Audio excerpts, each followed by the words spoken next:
more and more about all the functions you all cover. Every time we go through this, and I tell people when I try to explain what Ledge Branch is, it's like the Swiss Army knife of Congress, and you all do a lot with relatively a little compared to a lot of your peers out there, and I appreciate that, and particularly with the efforts you're making to try to control budget things, the top lines. On that, Ms. Spendor, it's remarkable to me, looking back over the last 5 years, you've held personnel flat. Your budgets have been relatively, what's that? Reasonable. Well, very reasonable, and when we talk about human capital is our most important asset, it's also our most expensive asset. How is your retention and turnover? You haven't really changed headcount, but is there a lot of turn in there, and is there a time coming when are there salary increases buried in here, and you're able to maintain flat, but you're gaining efficiencies elsewhere?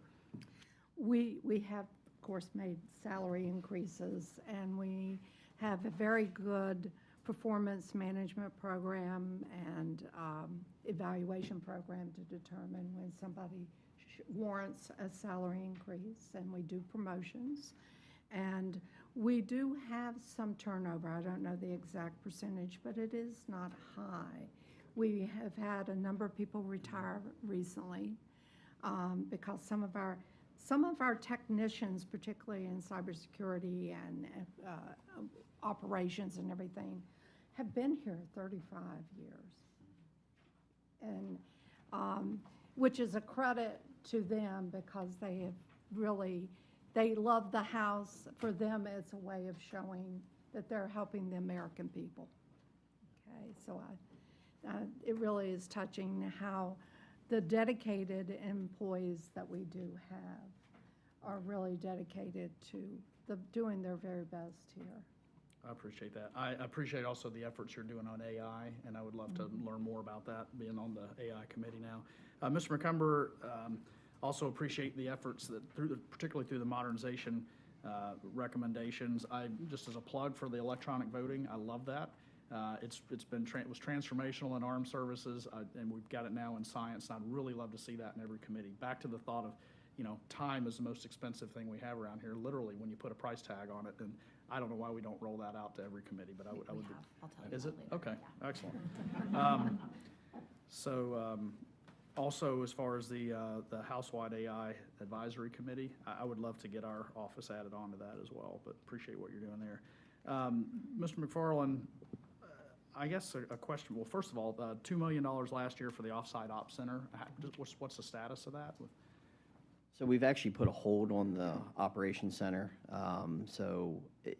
We did not feel that it was critical need that we needed to do right now. I think we have places that members and leadership can go in case of an emergency situation.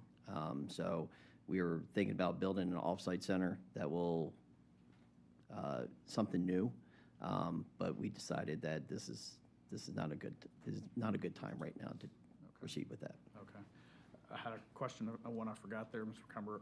Just urban legend, and I'm just to set it straight for me, what happens to unspent MRA funds? Where do those go back to? Ms. Spender?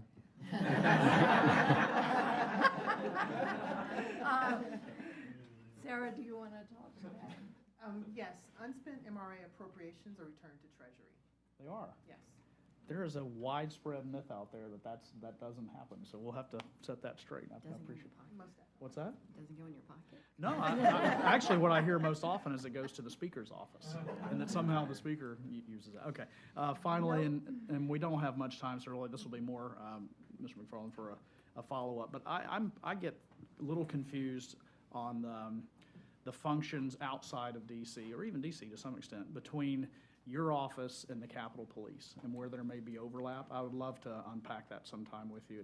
It seems like, I know everybody's doing zero-based budgeting, but it seems like there's some areas where at least I as a member would be confused. Do I go to Sergeant at Arms for that, or Cap Police? Are there overlaps? And at the end of the day, when it hits the fan, who's ultimately responsible? I mean, where do we turn to? Is it your office or the Capitol Police? And particularly back in the district too, because I know there's been arguments for plussing up Capitol Police to have remote offices and all these things, and yet we reach out to your office when we're talking about direct member security. So Correct. I don't think we can do it in 8 seconds. No, I know we can't, But so I that's can just a guarantee, marker, but- I would definitely like to set up that time with okay, you. I appreciate that. And Mr. Chairman, I'll yield back. Thank you, Mr. Franklin. Ms. Bice, 5 minutes. Thank you,